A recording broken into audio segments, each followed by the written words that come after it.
In this video, we're taking a slow, gentle journey into a question that might seem simple at first, but reveals layers upon layers when we truly consider it. Why would you miss modern comforts in medieval life? We're not just going to list conveniences. We're going to live a day, moment by moment, feeling the absence of everything we take for granted. We're going to wake up in a medieval morning, move through the hours without electricity, without plumbing, without the thousands of small miracles that cushion our modern existence. This isn't about grand battles or kings and queens. This is about the texture of daily life. The feeling of cold stone beneath bare feet, the weight of darkness before dawn, the particular hunger that comes from limited food choices, the way your body aches differently when every task requires your muscles alone. So, settle in. Let your shoulders drop. Breathe slowly. We're going to move through this day together, and by the end, you'll understand in your bones why even the simplest modern convenience is a kind of everyday magic. Don't forget to like the video, subscribe to the channel, and share in the comments where you're watching from. Let's begin. You're waking up, but you're not waking up to the chirp of a phone alarm, or the gradual brightening of a sunrise alarm clock, or even the jarring buzz of a mechanical alarm. You're waking up because your body has simply had enough sleep, or because the cold has seeped through your blankets enough to make continued sleep uncomfortable, or because the first gray light of dawn is filtering through the gaps in the wooden shutters, or because someone else in your household has already risen and is making enough noise that sleep becomes impossible. There's no moment where you tap a screen and steal 9 more minutes. There's no checking the time to see if you can afford another cycle of sleep. You don't actually know what time it is, not in the precise way you're used to knowing. You know it's morning because the darkness has lifted somewhat. You know it's time to rise because there's work to be done, and daylight is precious, and lying in bed wastes both warmth and time. The bed itself is not what you're used to. If you're a peasant, and most people were peasants, you're lying on a mattress stuffed with straw. The straw has compressed somewhat since it was last changed, which might have been weeks or months ago. There are lumps. There are thin spots where you can feel the wooden bed frame beneath, or if you are poorer still, the hard-packed earth floor. The straw rustles and crackles when you move. It smells of must and earth and human use. There may be fleas in it. Almost certainly there are fleas in it.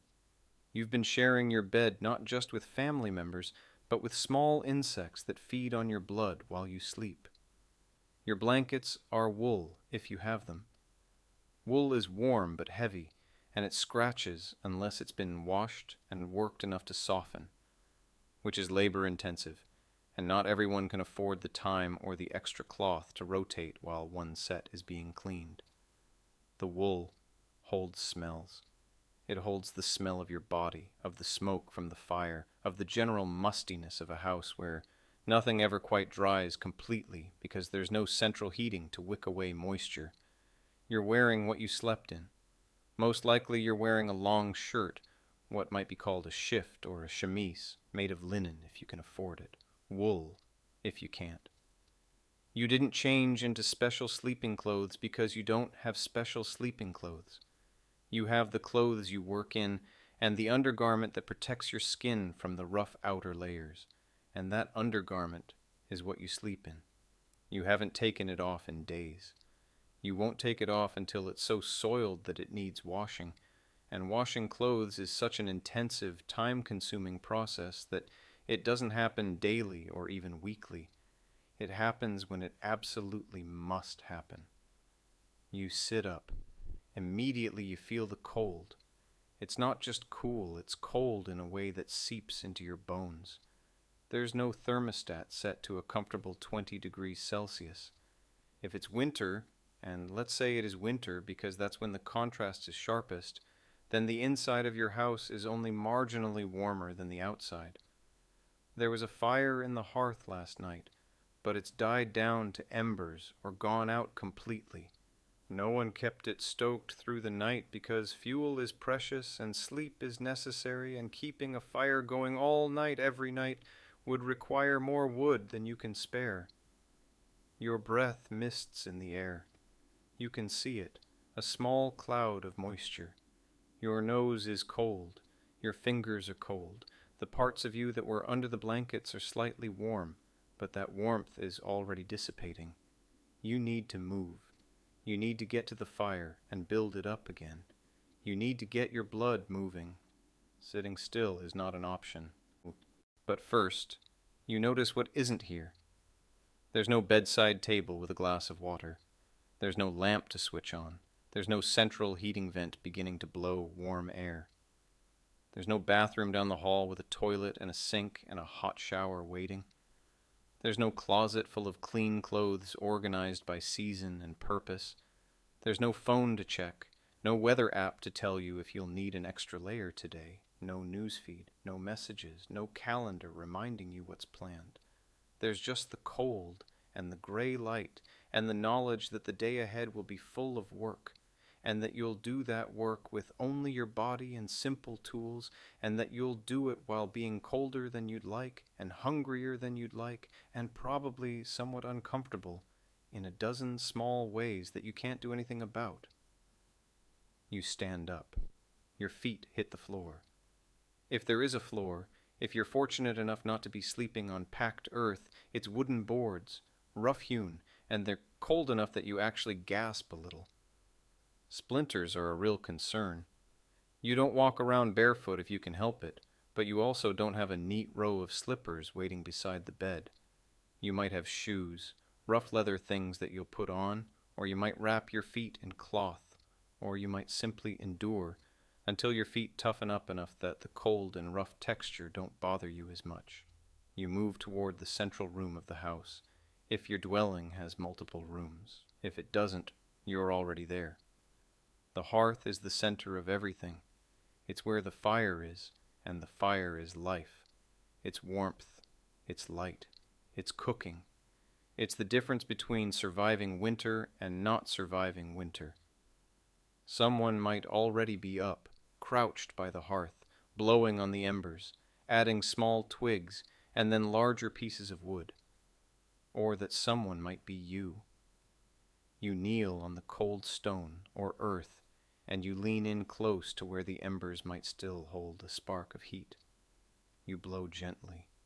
You arrange the smallest, driest twigs you have into a tiny pyramid. You blow again. Your face is close enough to feel the radiant heat, or the absence of it. Your knees hurt from the hard ground. Your back aches from the position. This isn't something you do once, and it's done. You work at it. You coax the fire back to life. It might take 10 minutes. It might take longer if the embers have truly died and you need to create a new spark using flint and steel, striking them together over a bit of char cloth or dried fungus, creating a tiny ember that you then transfer to your tinder bundle and blow into flame. And here's where you miss something so fundamental you don't even think about it anymore in modern life. You miss electricity. You miss the ability to press a button and have light, to press another button and have heat. You miss the refrigerator that's been keeping your breakfast fresh all night. You miss the electric kettle that will boil water in 90 seconds. You miss the coffee maker on a timer that has already brewed your morning coffee, so it's waiting for you, hot and ready. Coffee. Let's pause there for a moment.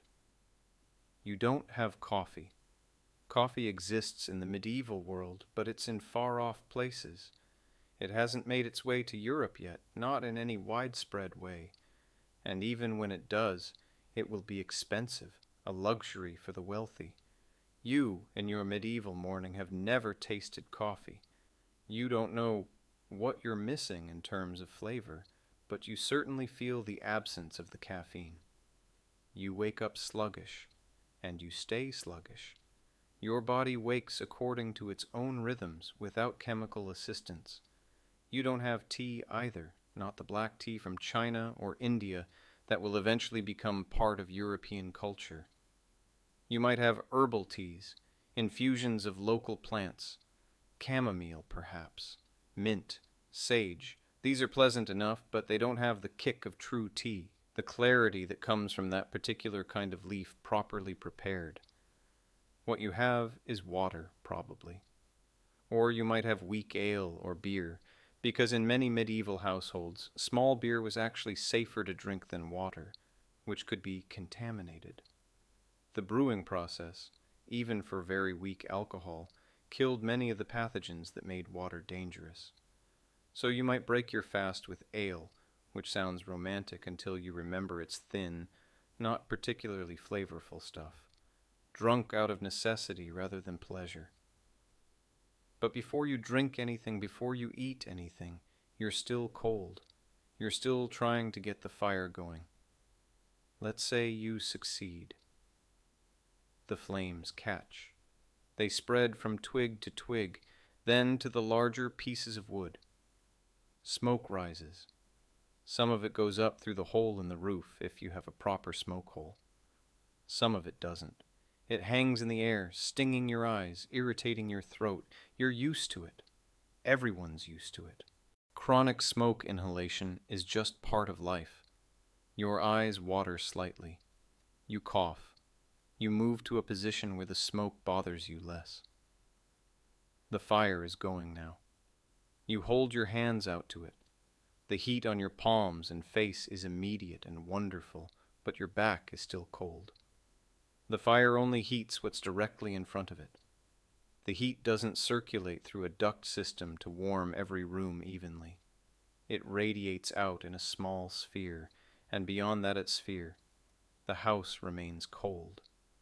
You'll spend your day moving in and out of warmth, never quite comfortable, always either too hot on the side facing the fire or too cold on the side facing away.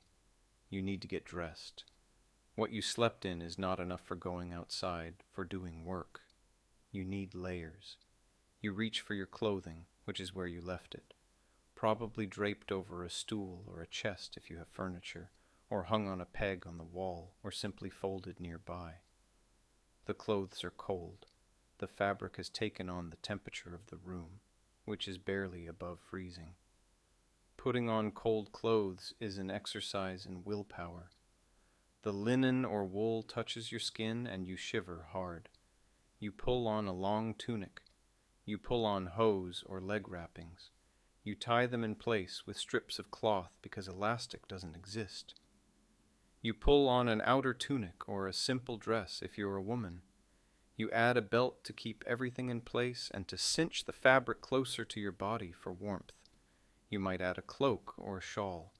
You definitely add some kind of head covering because keeping your head warm is crucial, and also because social convention demands it, especially for women. Everything is layers of natural fabric, and it's surprisingly effective at keeping you warm once you're moving, once your body heat is trapped in all those layers. But it's heavy. It's bulky. It restricts movement in small ways. The fastenings are all laces or ties or primitive buttons, and your cold fingers fumble with them. There's no quick zip, no easy Velcro, no elastic waistband. Everything must be tied, and tied in such a way that it won't come undone during the day's work, because stopping to retie your clothing is time wasted. And then there's the question of cleanliness. Your clothes aren't clean, not by modern standards. They've been worn multiple days in a row. They smell of your body and of smoke and of whatever you were doing yesterday. You don't have a closet full of fresh options. You have perhaps 2 sets of clothing total. One to wear, while the other is being washed, and washing happens infrequently because it's such an ordeal. So you wear the same clothes day after day, and you become nose-blind to their smell, though you'd certainly notice if you encountered your medieval self with your modern sensibilities. You're dressed now. You're standing by the fire. The light outside is growing stronger. It's definitely morning, perhaps an hour or 2 past dawn. And now comes another absence, another thing you miss without perhaps even realizing it. You haven't washed your face. You haven't brushed your teeth. You haven't used the toilet. Not because you don't need to, but because the facilities for these things are primitive or non-existent. Let's start with your face. In the modern morning, you probably stumble to the bathroom and splash warm water on your face, or take a full shower, letting hot water sluice away the night's accumulation of oil and sleep. Here, you might dip your hands in a basin of cold water, if there's water already drawn and sitting in the house. More likely, you need to go outside to the well or the stream to fetch water first, and that's a whole expedition in itself. You need to find the bucket. You need to walk to the water source, which might be 50 feet away or might be much further. You need to draw water, which requires strength and coordination, lowering the bucket, letting it fill, hauling it back up. You need to carry that heavy bucket back to the house, trying not to slosh too much over the sides because you don't want to waste it, and you don't want to slip on the ice if it's winter. So maybe you skip washing your face this morning. Maybe you just use the corner of your sleeve to wipe away the crust from your eyes. Maybe you spit on your hands and rub them over your face. It's not ideal, but it's also not the priority. Your face will get dirty again within an hour of starting work anyway. And your teeth. Oh, your teeth. You don't have a toothbrush. You might chew on a frayed twig, something like a rudimentary toothbrush, scrubbing your teeth with the fibers. Some people do this, some people don't. You might rinse your mouth with water or with that weak ale. You might use your finger to scrub your teeth, perhaps with a bit of salt if you have it, or some kind of herbal powder, a mixture of crushed herbs that's mildly abrasive and meant to clean and freshen. But mostly, you don't clean your teeth the way you do in modern times. Twice a day, 2 minutes each time, with a soft bristled brush and fluoride toothpaste, is a modern innovation. Medieval people cleaned their teeth sometimes, in some fashion, but not consistently and not effectively by modern standards. The result is that most medieval people had terrible teeth by the time they were 30 or 40. Decay was common. Tooth loss was common. Painful abscesses were common, and there was very little to be done about it.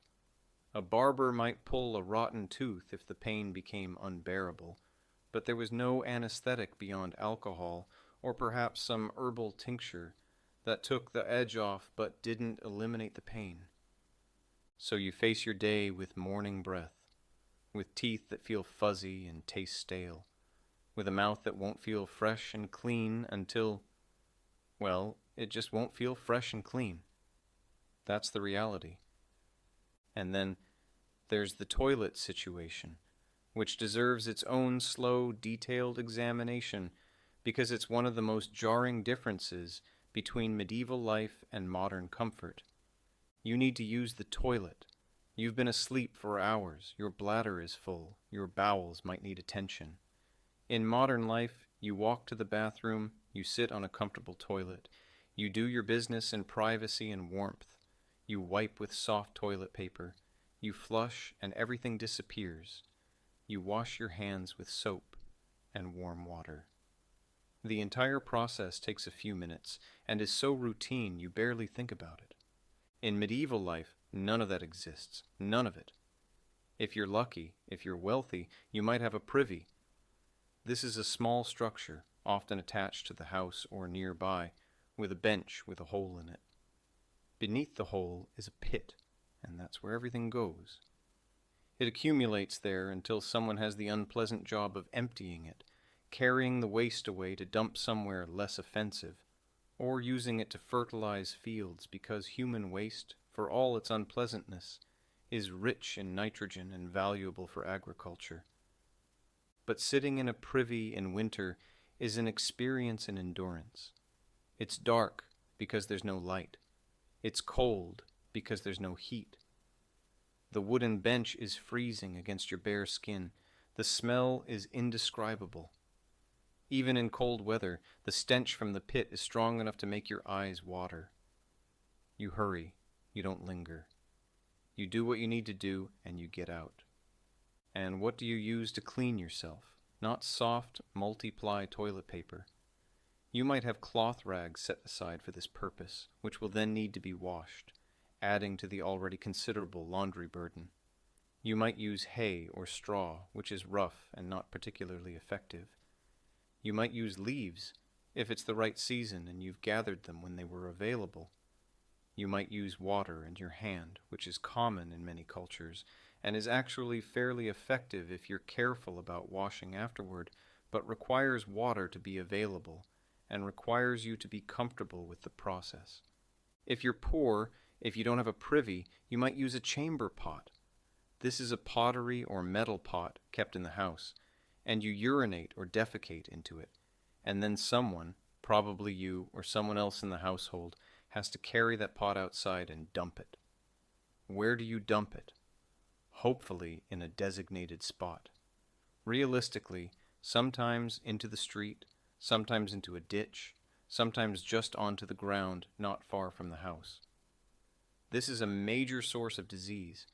This is how wells get contaminated. This is how illness spreads.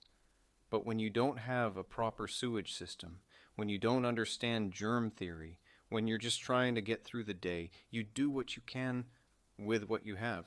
So you've used the privy or the chamber pot. You've cleaned yourself as best you can. And now you miss something else. You miss the ability to wash your hands thoroughly. You miss hot water from a tap. You miss soap that lathers and actually cuts through grease and grime. Medieval soap exists, but it's not like modern soap. It's made from animal fats and wood ash, creating a substance that's somewhat effective at cleaning, but harsh on the skin. It's expensive enough that many people don't use it regularly. They rinse their hands with water, maybe scrub them with scent or ashes to scour away the worst of the dirt, but they don't achieve anything like the cleanliness that modern hand washing provides. You go back inside, your hands are damp and cold. You dry them on your clothes because you don't have a towel, or if you have something like a towel, it's a rough piece of cloth that's already damp from previous use and won't be washed for a while yet. The day is beginning in earnest now. Other people in the household are stirring. Children are waking, making noise, needing attention. If you have animals, and most households have at least a few chickens or a pig or a cow, they need tending. They need to be fed. Eggs need to be collected. Cows need to be milked. These chores can't wait. Animals don't care that you're cold or tired or would prefer to ease into your day with a hot cup of coffee and a scroll through the morning news. You step outside. If it's winter, the shock of cold is immediate. Your breath plumes. The ground crunches under your feet, frost or snow. The sky is gray or perhaps beginning to show blue. The sun is low, weak, providing light but little warmth. You can see your surroundings now. The village or farmstead, other houses, other columns of smoke rising from other hearths. The bare trees, the brown fields, dormant until spring. Everything is quiet in a way that modern life never is. There's no hum of electricity, no distant traffic, no airplanes overhead, no sirens, no mechanical sounds at all. There might be the sound of animals, chickens, clucking, a rooster crowing, because roosters crow throughout the day, not just at dawn, a dog barking somewhere, voices, perhaps, as other people begin their work. The sound of wood being chopped, the creak of a door. The natural world is louder here. Birds, wind, the rustle of leaves or the crack of ice. You miss the white noise of modern life without realizing it. You miss the constant low-level stimulation of phones and computers and televisions and cars. Your mind, accustomed to constant input, feels strangely empty. There's nothing to check. There's no need to hurry in that modern way, racing to keep up with messages and notifications and appointments. Time moves differently. It moves according to the sun and the work that needs doing, not according to digital clocks measuring out minutes and seconds. You're hungry. You haven't eaten yet. Breakfast, if you have it, will be simple. Perhaps a piece of dark bread, dense and coarse, made from rye or barley or a mixture of grains, nothing like the soft white bread you might be used to. Perhaps some cheese, if you have it. Perhaps leftover pottage from yesterday, a thick stew of vegetables, and perhaps some meat if you're fortunate, reheated over the fire. Perhaps those eggs you just collected, cooked in a pan over the flames, fried in a bit of animal fat because you don't have butter readily available, and certainly not oil in the quantities modern cooking uses. You eat with your fingers mostly. You might have a spoon, a knife certainly, because knives are tools and everyone carries one. But forks haven't been invented for table use yet, or if they exist, they're rare curiosities. You tear the bread. You fish chunks of food out of the pottage. You lick your fingers. You wipe them on your clothes or on a shared cloth. The food is filling but not exciting. It tastes of smoke because everything does. It's under-seasoned by modern standards because spices are expensive. Salt, yes, if you're lucky. Pepper is a luxury. Cinnamon, nutmeg, exotic flavors, those are for the wealthy, and even they use them sparingly. Your food is bland. It's repetitive. You eat variations of the same things day after day, week after week, because that's what's available. That's what you've grown or raised or can trade for. And you can't just open the refrigerator and grab something different. You can't order takeout. You can't run to the grocery store.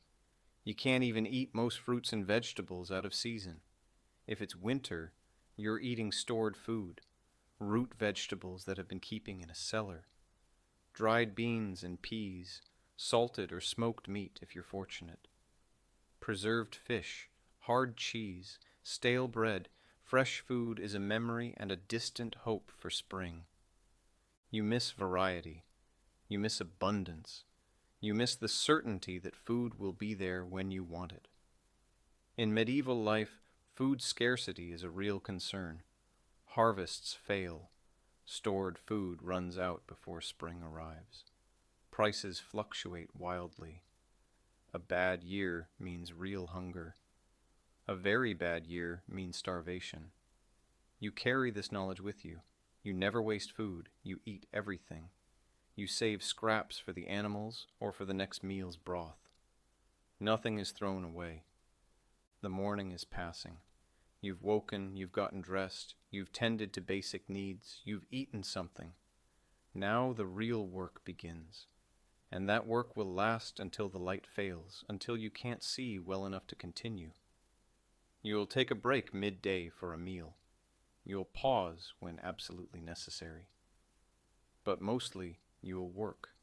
Your body is your only tool for most tasks, or your body plus simple implements. A hoe, a spade, a scythe, a spinning wheel, a loom. Tools that require your muscles, your effort, your time. And you'll do this work while colder than you'd like, while hungry, while uncomfortable in small ways that accumulate. Your clothes chafe, your feet hurt, your back aches, your hands are rough and cracked from work and weather. You have small injuries that are healing slowly because your diet doesn't include the vitamins and proteins that speed healing. You have old injuries that didn't heal quite right, and now ache when the weather changes. You miss modern medicine. You miss antibiotics and painkillers, and the certainty that a cut won't become infected and threaten your life. You miss doctors who understand how bodies work. You miss hospitals with clean rooms and trained staff. You miss the safety net of modern health care, imperfect though it is. But most of all, in this medieval morning, you miss comfort. You miss ease. You miss the 1,000 small conveniences that make modern life soft and pleasant. The hot shower, the clean clothes, the toothbrush, the toilet, the refrigerator, the thermostat, the electric light, the coffee, the variety of food, the softness of everything. Modern life is soft. It's cushioned. It's temperature controlled and well lit and full of options. Medieval life is hard. It's cold, it's dark, it's repetitive and exhausting and uncomfortable. And this is just the morning. The day stretches ahead, full of more work, more cold, more discomfort. And tomorrow will be the same, and the day after, and the day after that. This is life. This is simply how things are. You don't know to miss modern comforts, because you don't know they exist. You can't imagine a world with electricity and plumbing and global supply chains and instant communication. But you, listening to this, you know. You know exactly what's missing. And perhaps now you feel a little more grateful for the warm bed you're lying in, the heated room, the clean bathroom, the full refrigerator, the soft clothes, the endless small comforts that you barely notice because they're always there. The medieval morning continues, the sun climbs higher, the work goes on, and we'll continue this journey together, moving through the day, feeling the absence of modernity in every moment. Now let's slow down and truly examine something that modern life has made almost invisible through its efficiency. The bathroom. Personal hygiene. The daily rituals of staying clean that you perform without thinking, that take you perhaps 30 minutes each morning and evening, that happen in warm, private spaces with running water and an array of products designed for every conceivable need. In medieval life, none of this infrastructure exists. The very concept of a bathroom as a dedicated room for washing and waste elimination is foreign. These activities happen in different places, at different times, with different tools and expectations. And the result is that you, as a medieval person, have a completely different relationship with your own body, with cleanliness, with privacy, with the basic maintenance of human existence.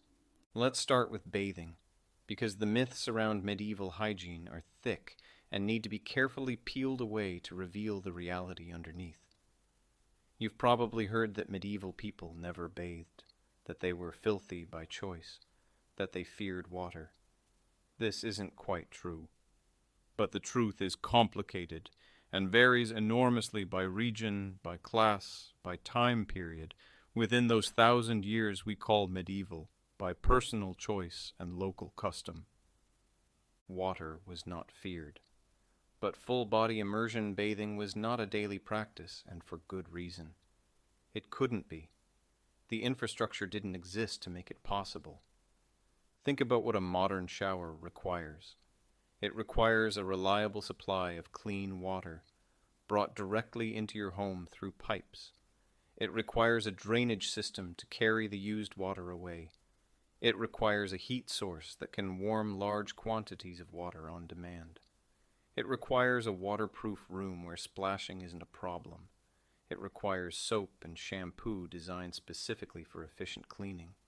It requires towels and a warm place to dry off afterward. Medieval homes had none of this.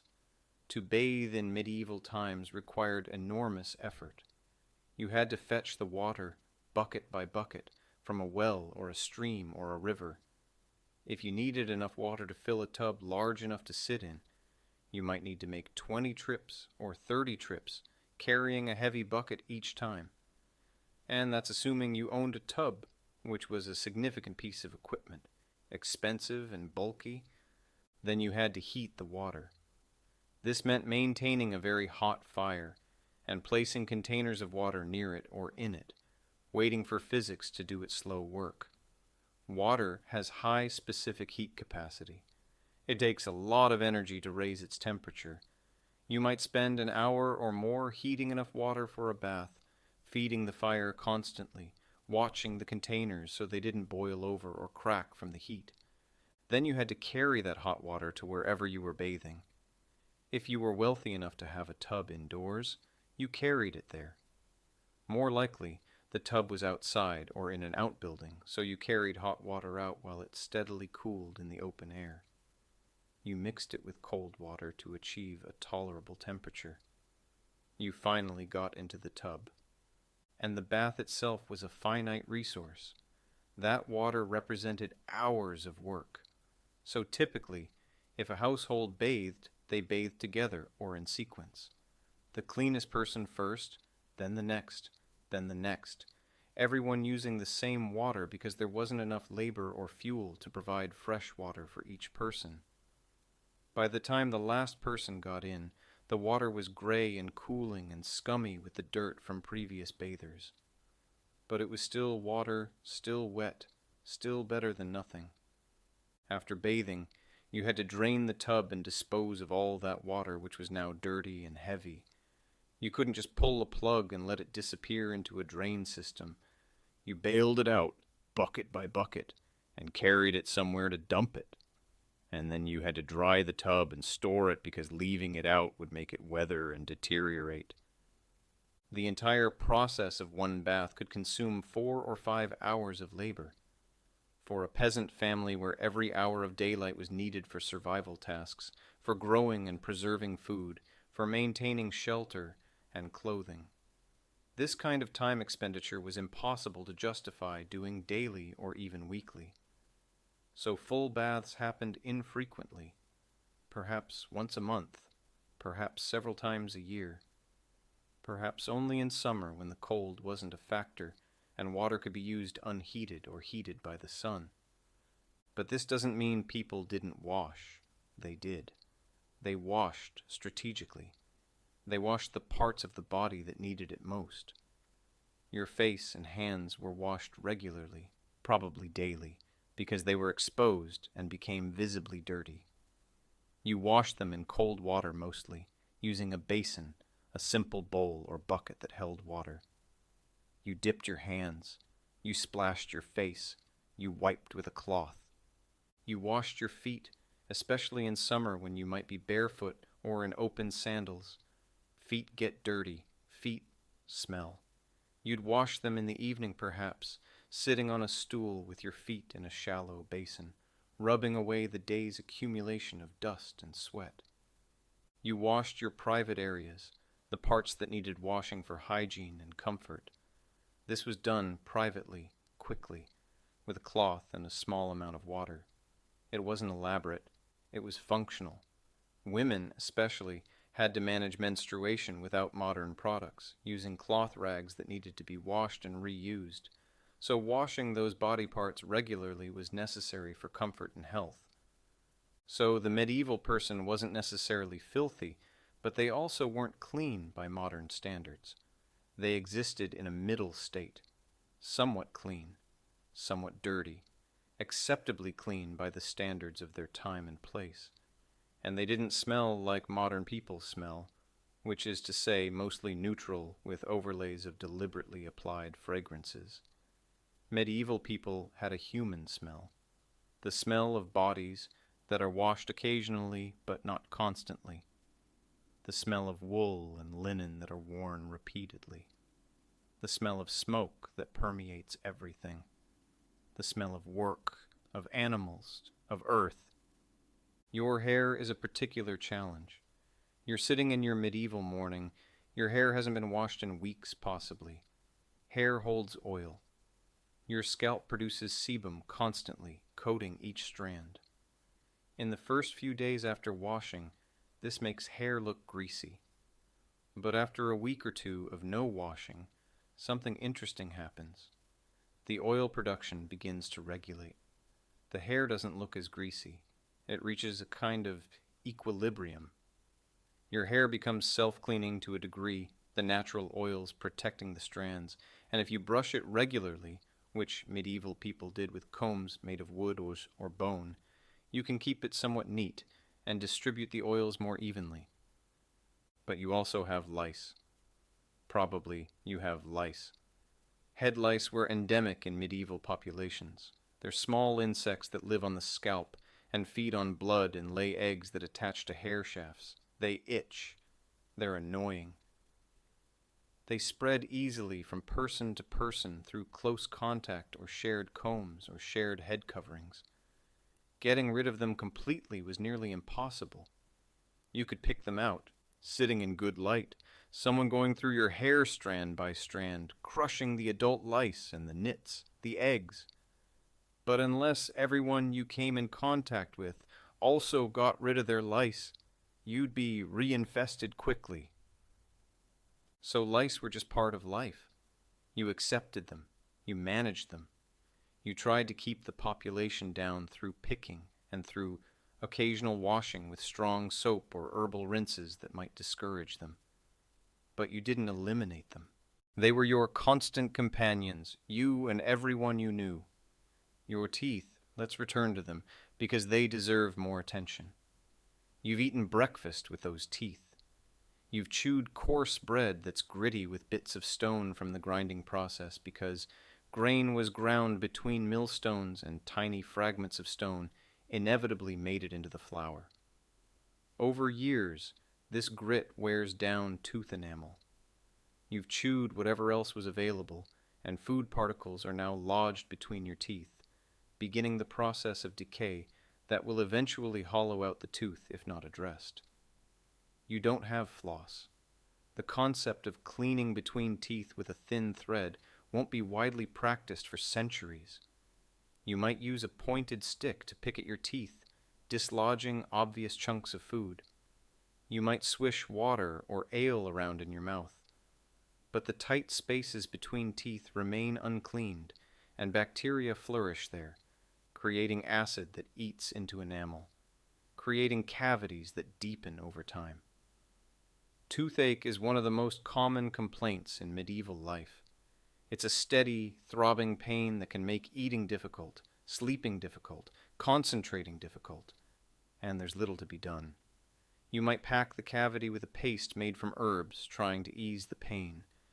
You might use oil of cloves, which has some genuine analgesic properties. You might drink yourself into a stupor with alcohol, trading pain for intoxication. Eventually, if the tooth becomes unbearable, you'd have it pulled. Tooth pulling was a public service offered by barbers, the same people who cut hair and performed minor surgeries. You'd sit in a chair or stand while the barber gripped the tooth with a specialized tool, essentially large pliers, and pulled with considerable force. Sometimes the tooth came out whole. Sometimes it broke, leaving roots behind that would continue to cause problems. Sometimes the pulling damaged the jaw. There was no anesthetic beyond perhaps some alcohol beforehand. The pain was intense and immediate. Your mouth would bleed heavily. You'd go home and hope it healed without infection, packing the socket with cloth, avoiding food on that side, enduring the taste of blood and the ache of traumatized tissue. Many medieval people were missing several teeth by middle age. This changed their appearance, making them look older, collapsing their cheeks inward. It changed their ability to eat, making tough foods difficult or impossible. It was a visible marker of poverty, because the wealthy had better access to softer foods and occasionally to more skilled practitioners who might do a better job of tooth extraction. Now, let's talk about soap, because you're going to encounter it occasionally in your medieval life, and it's both familiar and strange compared to modern soap. Medieval soap was made through a chemical process called saponification. You took fat, animal fat usually, rendered from slaughtered animals. You took lye, which was made by running water through wood ashes, the potassium compounds in the ash creating an alkaline solution. You combined the fat and lye and heated them together, and if you got the proportions right, they reacted to form soap. This soap was effective at cutting through grease and dirt because of its chemical structure, which hasn't changed. Soap molecules have one end that's attracted to water and one end that's attracted to oil, so they can lift oily dirt off surfaces and allow it to be rinsed away. Medieval people didn't understand the chemistry, but they understood that soap worked, that it cleaned better than water alone. But medieval soap was harsh. It was strongly alkaline, meaning it had a high pH, and this could irritate skin, especially with repeated use. It didn't smell pleasant. It smelled of the animal fat it was made from, a bit rancid, a bit meaty, unless herbs were added to mask the scent. It didn't lather much. Modern soap is designed to create lots of bubbles, which don't actually clean better but feel satisfying.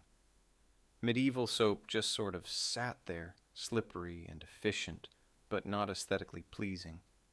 And it was expensive relative to a peasant's income. Making soap required time and ingredients that had other uses. Fat could be eaten or used for cooking or candles. Ashes were needed for other things, so soap was often saved for major cleaning tasks. Laundry, perhaps. Washing floors. Washing your body before a major event, a wedding or a feast.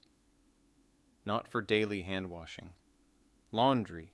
Let's examine that process, because you're wearing clothes that need washing and will need washing again and again, and the process is so labor-intensive that it shaped when and how often people changed their garments.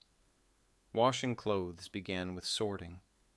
You'd accumulate dirty clothes until you had enough to make the enormous effort worthwhile. Then you'd heat water, lots of water, in a large pot or cauldron over an outdoor fire. You'd add soap if you had it, or use lye water by itself, or use urine, which was collected and stored because the ammonia in it helped break down stains and grease. Yes, urine. Stale urine was a common laundry additive, and while that sounds disgusting, it was effective, and after rinsing, the smell dissipated. You'd put the clothes in the hot water and agitate them, stirring with a stick, pounding with a wooden paddle, physically working the fabric to force water and cleaning agents through the fibers. This took strength and time. Arms got tired. Backs ached from bending over the steaming pot. The hot water and alkaline cleaning agents were harsh on hands, causing redness and cracking.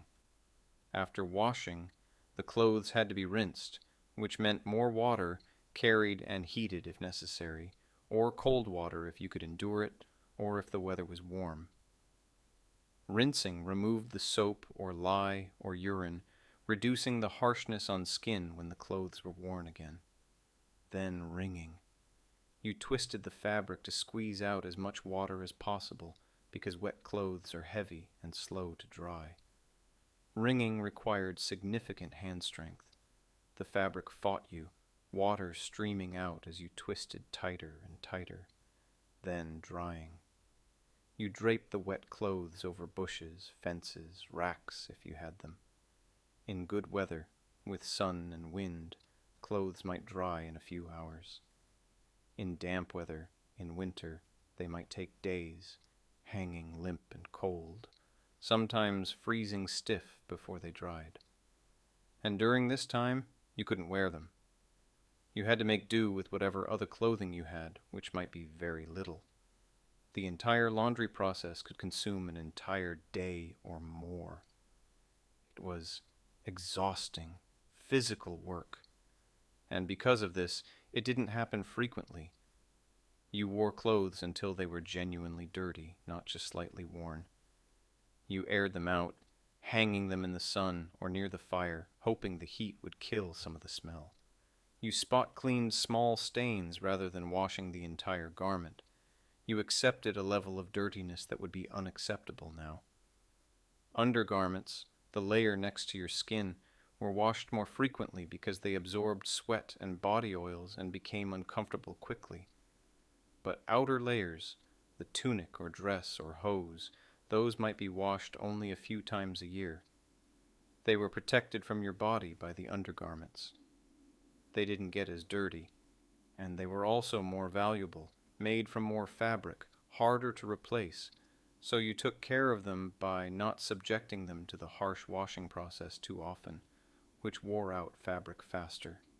Your hair, let's return to it once more, because it's now mid-morning in our medieval day, and perhaps you're trying to do something with your hair, make it presentable. You don't have a mirror, not a good one. Mirrors exist, but they're expensive, made of polished metal, or, later in the medieval period, glass backed with metal. They're small, they distort, they don't give you the clear, full reflection you're used to. So you can't see yourself clearly. You do your hair by feel, by long practice, by having someone else tell you if it looks acceptable. You have a comb probably, if you have any possessions at all. It's carved from wood or bone, the teeth cut carefully, spaced to work through hair without breaking too many strands. You comb from the ends, working out tangles, moving gradually upward toward the scalp. Tangles are common because your hair is unwashed and full of natural oils, and perhaps a bit matted from sleeping on it and from being covered during the day. Pulling the comb through hurts sometimes when you hit a real snarl. You work it patiently or you just yank, accepting the pin and the lost strands. Hair that falls out from combing is collected sometimes, saved because it can be used. It can be spun into thread. It can be mixed with plaster for construction. It can be burned as part of certain folk remedies. Nothing is wasted. Women's hair is typically long because cutting it was unnecessary and even undesirable by social convention. Long hair was seen as feminine, as attractive, as valuable. But it was also always covered in public. Married women especially were expected to keep their hair bound up and covered with a veil or wimple or other head covering. Loose, flowing hair was for unmarried girls or for private moments. This meant that hair care was slightly less critical in some ways because no one saw it most of the time. But it also meant that hair was confined, wrapped tight, covered for hours on end, which created its own issues with sweat and oil and the general discomfort of having your scalp bound tightly. Men's hair varied by period and by fashion, sometimes short, sometimes long, but beards were common, and beards collected food particles, absorbed smells, required their own maintenance. Men combed their beards, trimmed them with scissors or knives, washed them occasionally. But like head hair, beards were rarely truly clean.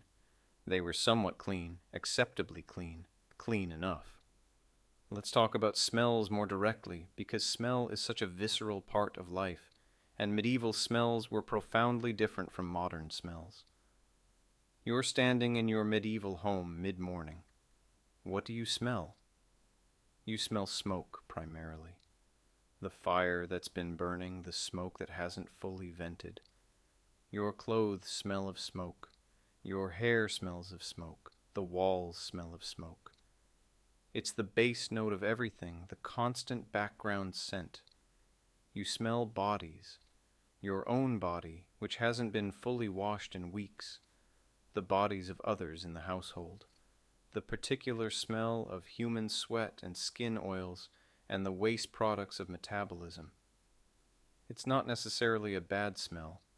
It's just a human smell, more present and obvious than you'd encounter in a modern deodorized environment. You smell animals if there are animals nearby.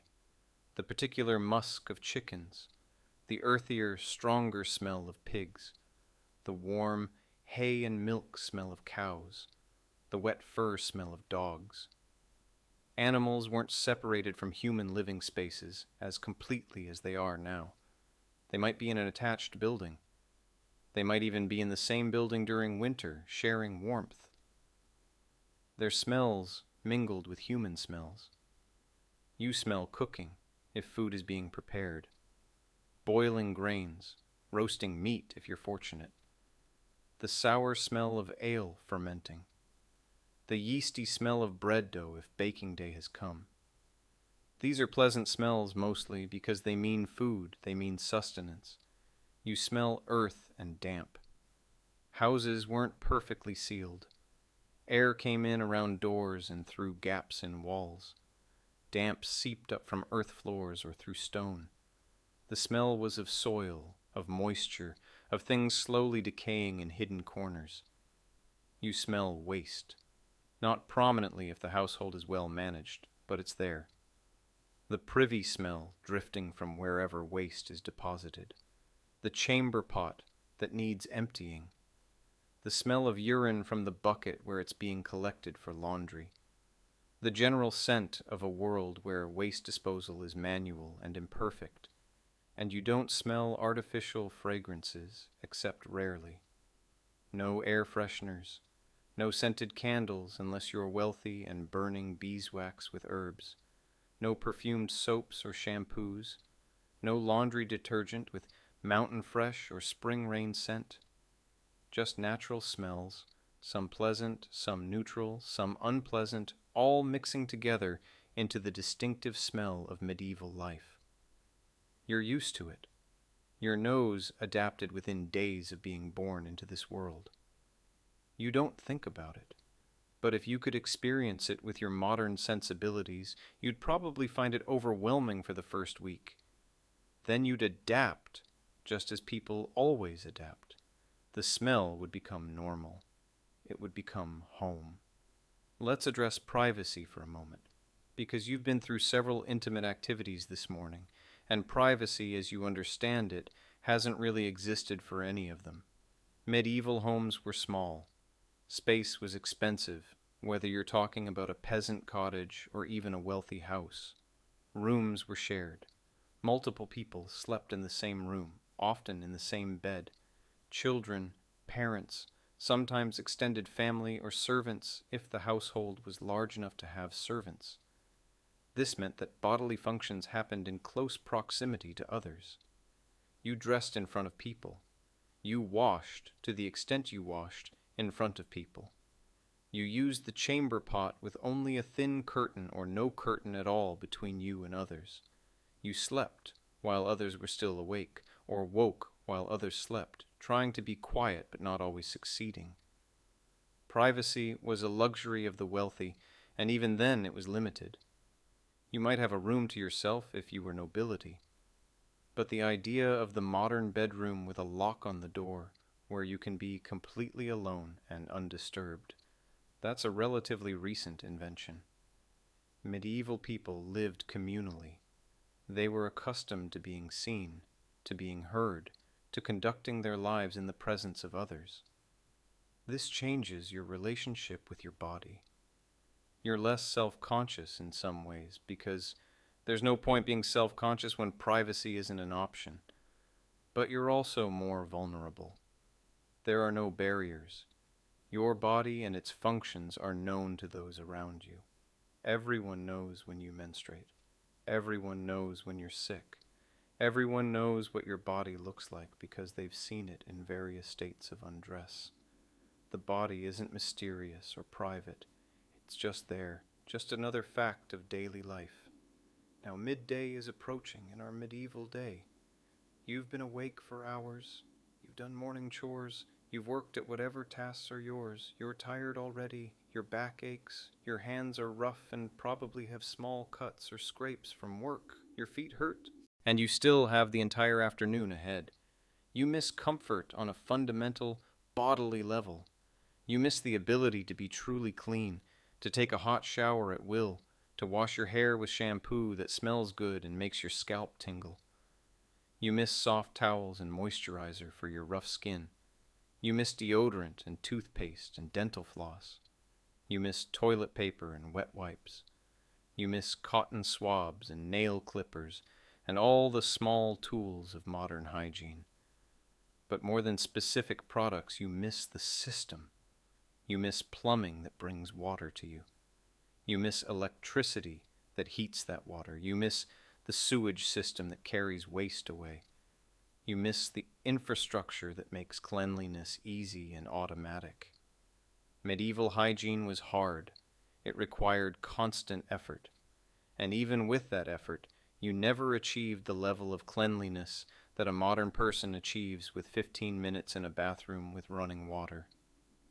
The day continues. Work continues.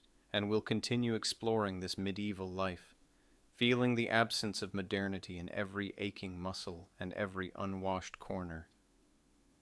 The sun is beginning to set on this medieval day we've walked through together.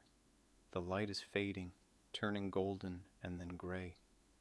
You're exhausted in a way that comes from physical labor, from being cold, from the constant small discomforts that accumulate over hours. You've lived just one day without modern comforts. Just one day of fetching water and building fires and wearing the same smoky clothes and eating simple food and working with only your hands and simple tools. Just one day of no electricity, No plumbing, no refrigeration, no heating, no convenience of any kind. And yet this was every day for millions of people across centuries. This was simply life. They didn't know to miss what they'd never had. They found joy in small things: a warm fire on a cold night, a full belly, family gathered close, the changing seasons, the rhythm of work and rest. But you know now, deeply and truly, why you would miss modern comforts. Every hot shower, every flush toilet, every flip of a light switch, every cup of coffee, every soft bed with clean sheets, every moment of warmth and ease and convenience is a small miracle, a gift of infrastructure and technology and centuries of human innovation. As you drift toward sleep tonight in your comfortable bed, in your climate-controlled room, clean and fed and safe, perhaps you will feel a whisper of gratitude for the modern world, imperfect as it is, for the comforts we barely notice, for the easy life we've inherited. Sleep well, dear listener. Sleep in your soft bed, in your peaceful room, grateful for every comfort that surrounds you. Thank you for joining us on this journey through medieval discomfort. If you enjoyed this exploration, please like the video, subscribe to Boring History and Sleep, and share in the comments where you're watching from and what modern comfort you're most grateful for. Until next time, rest easy. Good night.